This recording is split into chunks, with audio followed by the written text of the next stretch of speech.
안녕하십니까? 인생의 복잡한 문제들을 말씀으로 단칼에 해결해주는 김종근 목사의 쾌도 남마입니다.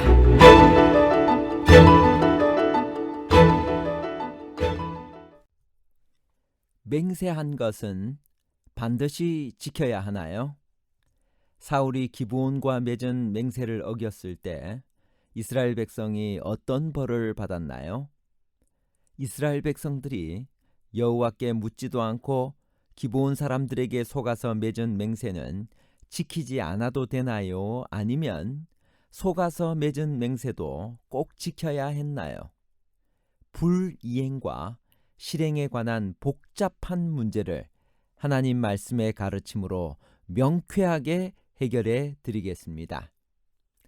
가나안 족속들이 이 일을 듣고 일심으로 이스라엘과 싸우려고 동맹을 맺었습니다. 그들을 분기시킨 이 일은 무엇인가요? 여호수아 9장 1절. 요단 서편 산지와 평지와 레바논 앞 대해변에 있는 햇사람과 아모리 사람과 가나안 사람과 브리스 사람과 히위 사람과 여부스 사람의 모든 왕이 이 일을 듣고 그들은 아이성이 얼마나 철저히 멸망하여 돌무더기가 되었는지를 들었으며 온 이스라엘이 에발산에 모여 하나님의 율법을 들은 일이며 마침내 자기들을 진멸할 전쟁을 시작한 것을 들었을 것입니다. 그들은 앉아서 죽기보다는 싸우려고 결심했으며 한 민족보다는 여러 민족이 연합하여 싸우면 살 길이 있을 것이라고 생각했을 것입니다.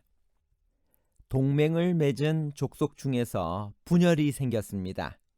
히위 족속의 기브온 사람들은 동맹에 가담하지 않고 살 길을 찾아 어떤 꾀를 내었나요? 여호수아 9장 3절 4절. 기브온 거민들이 여호수아의 여리고와 아이에 행한 일을 듣고 꾀를 내어 사신의 모양을 꾸미되 헤어진 전대와 헤어지고 찢어져서 기운 가죽 포도주 부대를 나귀에 싣고 이스라엘은 가나안 사람들의 우상 숭배와 타락에 감염되는 것을 막기 위해서 가나안 사람들을 완전히 진멸하라는 명령을 받고 있었습니다.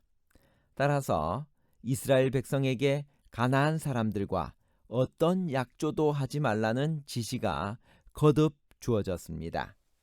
기브온 족속들이 이러한 명령을 알고 있었던 것으로 보이며 따라서 그들은 가나안이 아닌 먼 나라에서 온 것처럼 가장하는 전략을 세운 것입니다. 기브온의 사신단으로부터 화친을 제안받은 여호수아는 또다시 실수를 합니다. 그의 잘못은 무엇이었나요? 여호수아 9장 14절 15절. 무리가 그들의 양식을 취하고 어떻게 할 것을 여호와께 묻지 아니하고 여호수아가 곧 그들과 화친하여 그들을 살리리라는 언약을 맺고 회중 족장들이 그들에게 맹세하였더라. 여호수아는 먼 나라에서 온 사신들의 간청을 들으며 우쭐했을 것입니다.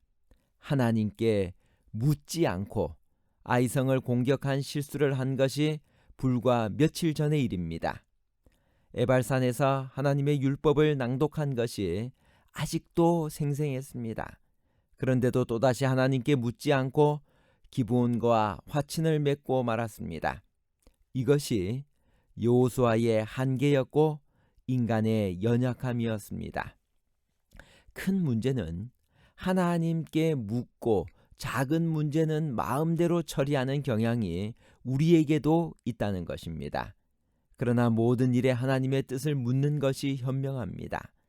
이 사건은 백성들의 원망을 일으켜 이스라엘 중에서 그의 지도력을 약화시키는 계기가 되었습니다. 신정국가였던 여호수아 당시에는 하나님께서 직접 명령하시고 지시하셨지만 오늘날 우리는 어떻게 하나님의 뜻을 알 수가 있나요? 빌립보 4장 6절. 아무것도 염려하지 말고 오직 모든 일에 기도와 간구로 너희 구할 것을 감사함으로 하나님께 아뢰라. 우리가 하나님께 묻지 않고 내 마음대로 결정하는 일이 얼마나 많습니까? 하나님의 뜻을 어떻게 알 수 있느냐고 하겠지만 우리에게는 말씀이 있고 주어진 그리스도인의 원칙이 있습니다. 열심히 기도하면서 성령의 인도하심을 구할 수도 있습니다. 경험이 많고 경건한 지도자들의 조언을 구할 수도 있습니다.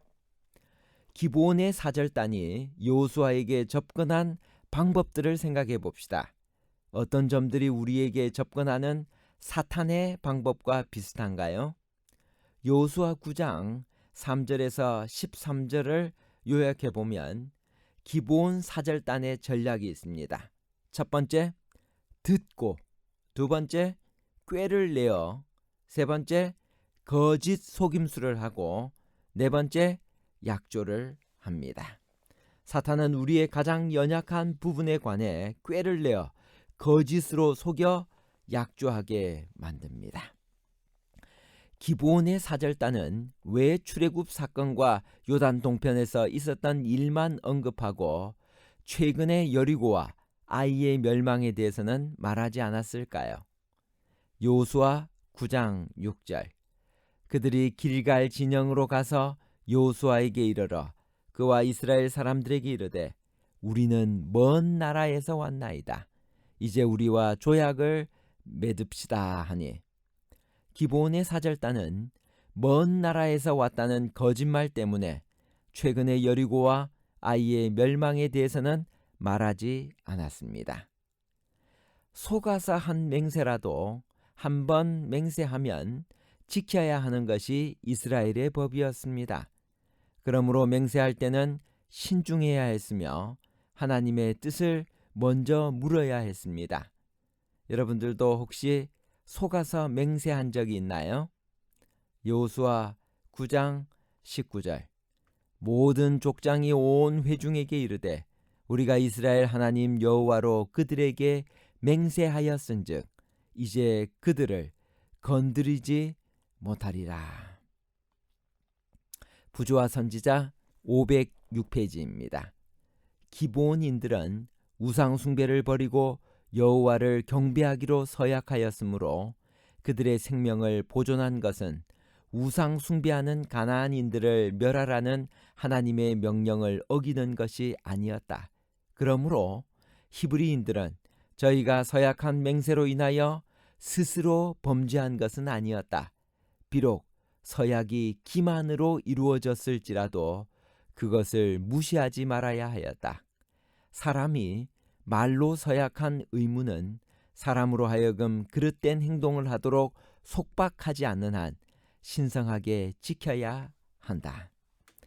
속여서 이룬 맹세라 할지라도 맹세한 자가 이스라엘의 하나님 여호와로 맹세했기 때문에 그 맹세는 지켜져야 했습니다. 먼 훗날 사울이 이 맹세를 어기고 기브온 사람을 죽인 것 때문에 그의 후손들에게 심판이 임합니다. 그렇다면 만일 기브온인들이 라헬처럼 이스라엘 하나님에 대한 신앙을 고백하며 정직하게 했더라면 어떻게 됐을까요? 물론 구원의 약속을 주셨을 것입니다. 하나님은 일찍이 타국인을 너희 중에서 나은 자같이 여기며 자기같이 사랑하라는 명령을 주셨습니다. 그러므로 우상 숭배를 버리고 이스라엘과 연합하는 자들은 모두 다 이스라엘인과 동등한 은총과 특권을 누릴 수 있었습니다. 사울은 기브온 족속과 체결한 맹세를 어떻게 어겼나요?